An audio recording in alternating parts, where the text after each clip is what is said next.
It was close to midnight when Elon finally stepped out of the SpaceX headquarters. The bright white lights of the hangars still flickered behind him, but the world outside was quiet, too quiet. The air smelled of fuel and sea salt, the usual scent of long nights near the launch site. He loosened his tie, exhaled, and rubbed his eyes. The day had been brutal, another failed test, another delay, another flood of criticism online. He walked toward his car, his mind already lost in numbers, trajectories, and impossible deadlines. That's when he saw him. A man sat near the main gate, half hidden under the dull orange glow of a streetlight. His clothes were torn, his face covered with a rough beard, and beside him, a cardboard sign that read, in shaky handwriting, "I used to build rockets." Elon stopped mid-step. For a second, he thought he misread it. He blinked, looked again. The man didn't move, just sat there, staring at the ground, his hands wrapped around a paper cup that had long gone empty. A few guards near the gate shifted uneasily. One of them approached Elon. "Sir, he's been here for 2 nights," the guard said quietly. "We told him to leave, but he just sits there. Doesn't ask for money. Doesn't talk to anyone." Elon's first instinct was to wave it off. Another strange encounter in a world that always tried to pull him in 1,000 directions. But something about that sign.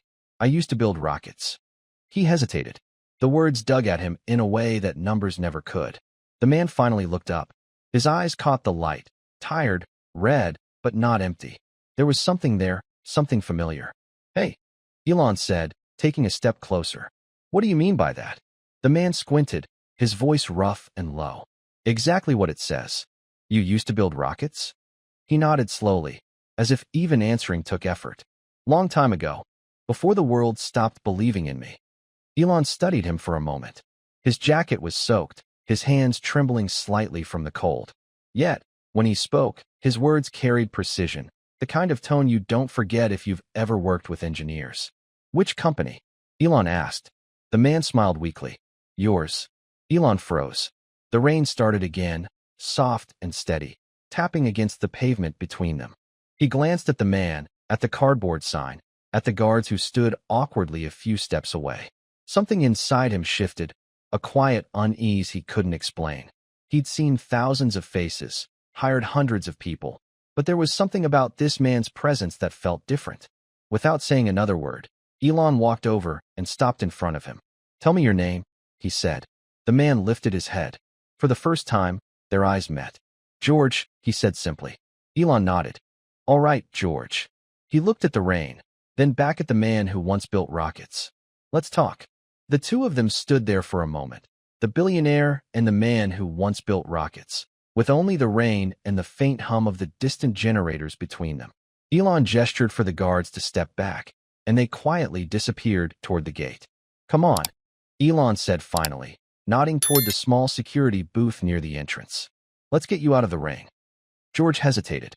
His instinct told him not to trust anyone anymore, especially not the man whose world seemed to orbit far above his own.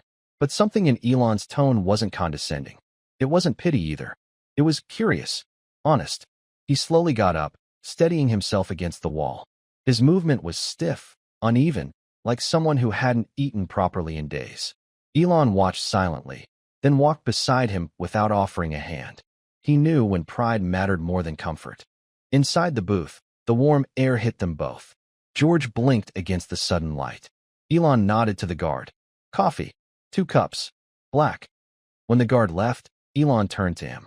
"You said you worked here," he started, his voice calm but skeptical. "At SpaceX. When?" George gave a small, tired smile. "Back when you still wore jeans to the factory floor." Elon raised an eyebrow. "That long ago, huh?" "Yeah," George said, lowering himself into a chair.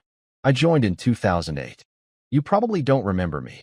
There were too many faces, too many failures.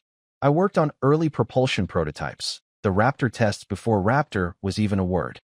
Elon's curiosity sharpened. He leaned forward slightly. "Go on."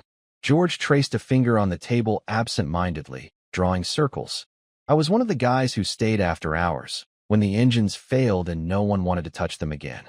We welded, we fixed, we rebuilt. Sometimes we'd sleep on the floor.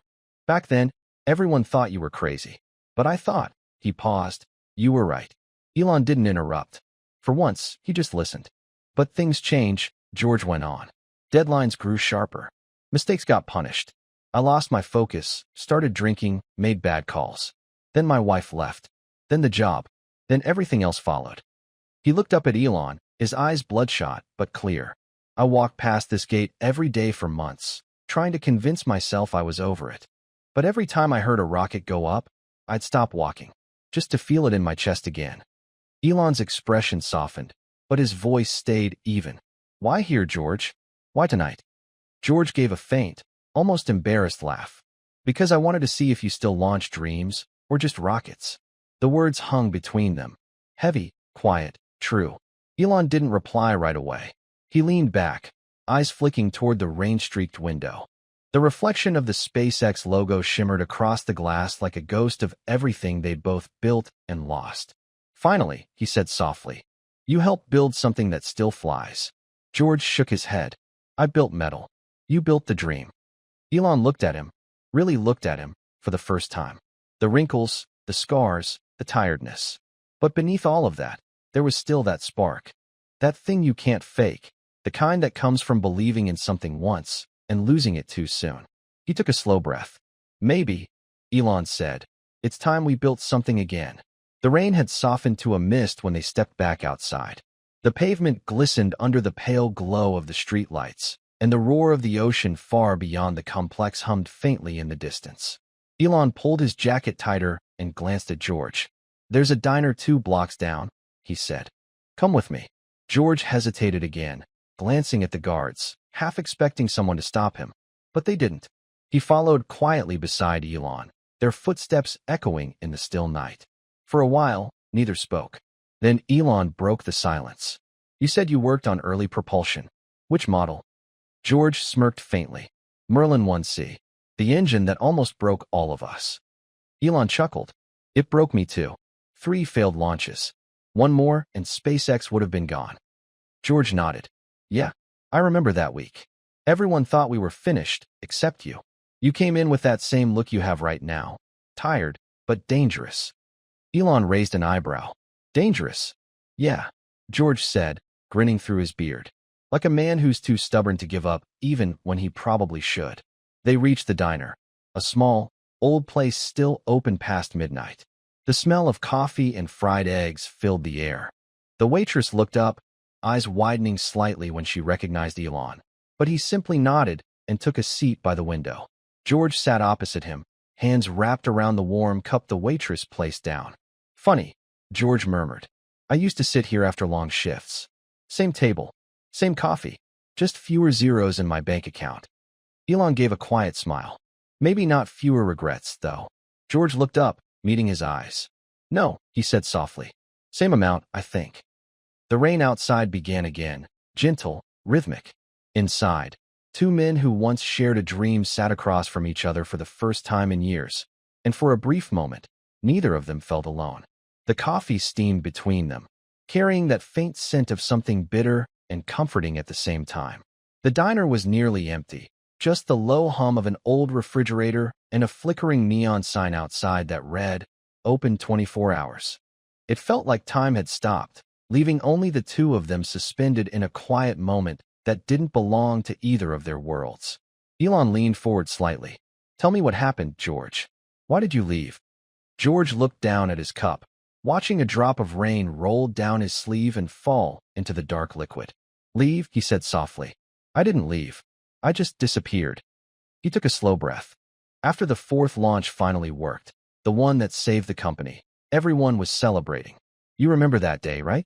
The shouting, the champagne, the cameras. Elon nodded slowly. He remembered every second.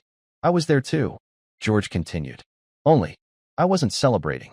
My wife had called that morning, said she was taking our son and moving to her sister's place. She'd had enough of the late nights, the debt, the obsession. I told her I'd fix it after the launch. I thought one success would fix everything." He gave a hollow laugh. "Turns out, rockets aren't the only things that crash when you push them too hard." Elon didn't speak. He just listened, something he rarely did in meetings, but it felt right here. "I tried to hold it together for a while," George said, his voice rougher now. "But when I lost them, I lost focus. Missed deadlines. argued with my lead. One day, I walked in and my badge didn't work. They said it was best I take a break. I never came back. He rubbed his hands together, the skin cracked from the cold. After that, I picked up odd jobs. Mechanic work, welding, anything that kept me near machines. But the longer I was gone, the harder it was to be taken seriously. SpaceX engineer turned drifter isn't a great headline, you know? Elon sighed quietly. No one ever told me, he said. George shrugged. Would it have changed anything? Elon hesitated. Maybe not then, but maybe now. George gave a faint smile, not of gratitude, but disbelief. You can't fix people, Elon. You build rockets, not lives. Elon looked at him, really looked. Maybe that's the problem. I stopped believing they were connected. George blinked, taken aback by the honesty in his tone. The rain outside thickened, streaking across the window like falling lines of silver. George's reflection blurred in the glass, his face overlapping with Elon's. Two versions of men who once dreamed the same dream, but ended up in different worlds. I came back here, George said quietly, because even when you lose everything, you still remember where it all started. I guess I just wanted to see if I still belonged near something that reaches for the stars. Elon leaned back in his chair, silent for a long time. Then he said, almost to himself, maybe it's time someone reached back. The words hung there, soft but heavy, like the sound of distant thunder just before the next launch. The next morning, the fog still clung to the roads leading to the SpaceX facility. Elon's car pulled up quietly by the security gate. The guards straightened as usual until they noticed the man sitting in the passenger seat.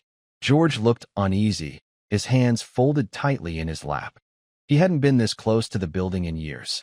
The massive white letters SpaceX loomed across the hangar walls, gleaming against the morning haze.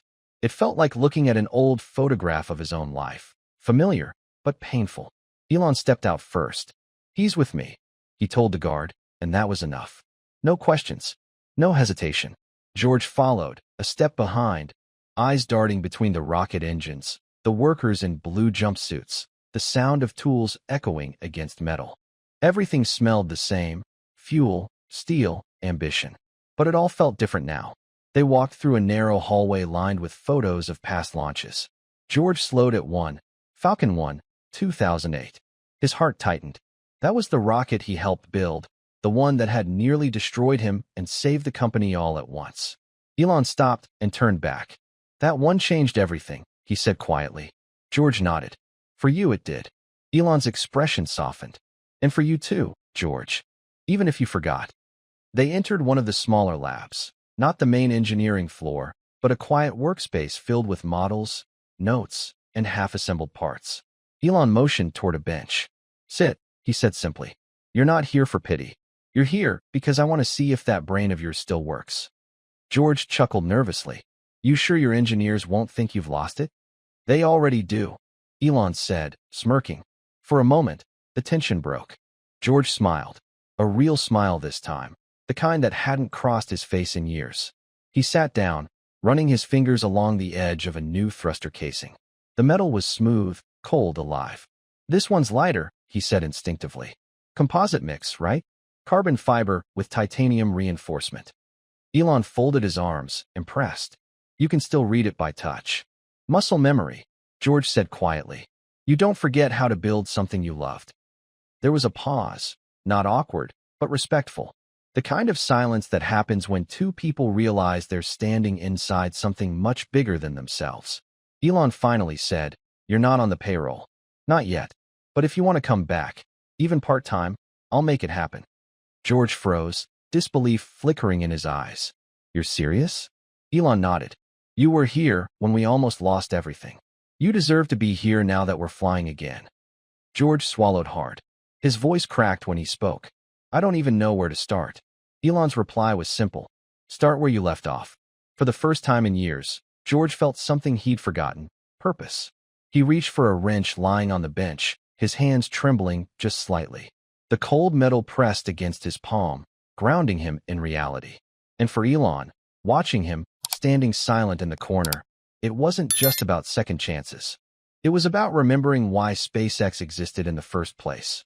Not to build rockets that leave Earth, but to prove that people can rise again too. When George walked into the lab the next day, The air shifted. Conversations quieted. A few heads turned. He could feel the weight of every stare, confusion, curiosity, maybe even judgment. Some of the younger engineers whispered softly among themselves. None of them recognized him. To them, he was just a tired old man in a borrowed SpaceX badge and a jacket 2 sizes too big. Elon had made the announcement briefly that morning. He's here to consult on propulsion testing. Treat him like you would anyone else. That was all. No story, no sympathy. George stood beside a workbench, clutching a small tablet with diagrams of the new Raptor model. His hands were steady, but his heart wasn't. It beat fast, too fast, the sound of someone standing between his past and a second chance. A young engineer named Maya, no older than 26, approached hesitantly. You need help logging into the system?" she asked politely, clearly unsure what he was doing there. George smiled faintly. "No, thank you. I just need to remember which end of this thing points up." She laughed awkwardly, not sure if it was a joke, but it broke the tension. Within minutes, George was absorbed in the schematics. He zoomed in, frowned, then muttered under his breath, "The thrust regulators misaligned by 2 millimeters. That'll kill efficiency." Maya glanced over his shoulder. "You caught that from a glance." He nodded. "It's small, but it compounds. Pressure builds unevenly, and you'll lose thrust at high altitude." She blinked. "We've been trying to figure that out for weeks." He looked at her and smiled. Not proud, just content. Sometimes you don't need new math. Just old eyes. By afternoon, he was moving through the workshop like he'd never left. Checking data, tightening bolts, explaining tiny fixes in a quiet, humble tone. The others began to gather around, not out of politeness anymore, but genuine interest. When Elon came by that evening, the mood was completely different. The team was laughing. George was sketching something on a whiteboard with oil-stained hands, and for the first time in years, he looked alive. Elon watched from the doorway for a while, unnoticed. He didn't interrupt. He just stood there, seeing the same man who once helped him hold the company together when everything else was falling apart. When George finally noticed him, he stopped mid-sentence. "Oh, boss," he said awkwardly. Elon smiled slightly. "Looks like I'm not the boss here today." George chuckled, wiping his hands with a rag. "Don't worry. I'll give the power back when the shift ends." The room burst into laughter. Even Elon laughed quietly, shaking his head. "Just make sure the rockets fly straight this time." George nodded. "They will." That night, after everyone left, he stayed a little longer, standing beside the half-built engine. His reflection in the polished steel looked older, wearier, but not lost anymore. He touched the cold surface gently and whispered, "We're back, old friend." It was almost midnight again. The lab was empty now, the hum of machines replaced by quiet air and the faint buzz of overhead lights. Elon walked in slowly, holding 2 cans of energy drink, and spotted George sitting on a metal crate beside the unfinished thruster. The old engineer was staring at the rocket like it was a living thing. His posture was calm, almost peaceful, but there was something behind his eyes, the kind of silence that hides years of noise. Elon handed him a can. "Still here?" George smiled. "You used to say sleep was for people who didn't have rockets to build." Elon chuckled. "Still true." He sat down beside him, both of them facing the massive engine. For a while, neither spoke. The only sound was the distant echo of rain outside the hangar doors. Finally, Elon said quietly, "Can I ask you something?" George nodded. "Why did you come back? After everything, after losing so much. Why here?" George turned the can in his hands, watching the condensation drip onto the floor. "Because this place, it's the only thing that ever made me feel like I mattered." He paused, eyes fixed on the rocket. "When you're building something that's meant to touch the stars, it makes you forget how small your life is down here. For a few seconds, you feel infinite." Elon looked at him, thoughtful. "And now?" George smiled faintly. "Now I just want to help someone else feel that, even if it's only for one launch." Elon leaned back, letting the words sink in. He wasn't used to this kind of honesty, not from investors, not from colleagues, and definitely not from himself.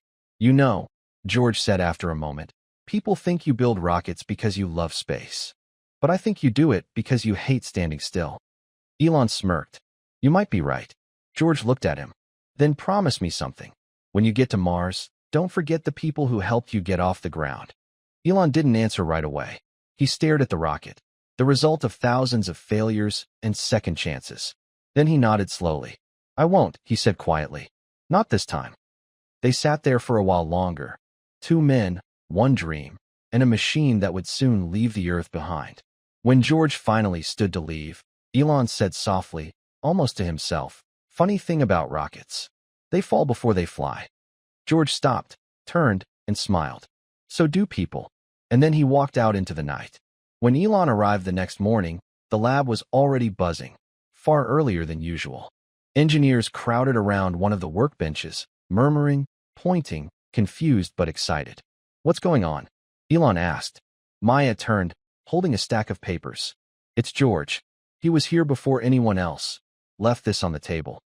Elon took the sketches. The pages were filled with precise hand-drawn notes, corrections, and equations. Right in the center, circled twice, was a redesign for the fuel regulator, the same problem the team had been stuck on for months. He said it might stabilize pressure and cut thrust loss by 8%, Maya added, almost in disbelief. We ran the simulation. It works. Elon stared at the drawing for a moment, then smiled. It wasn't perfect, but it was brilliant. Something only someone who had lived through the chaos of early SpaceX could have seen.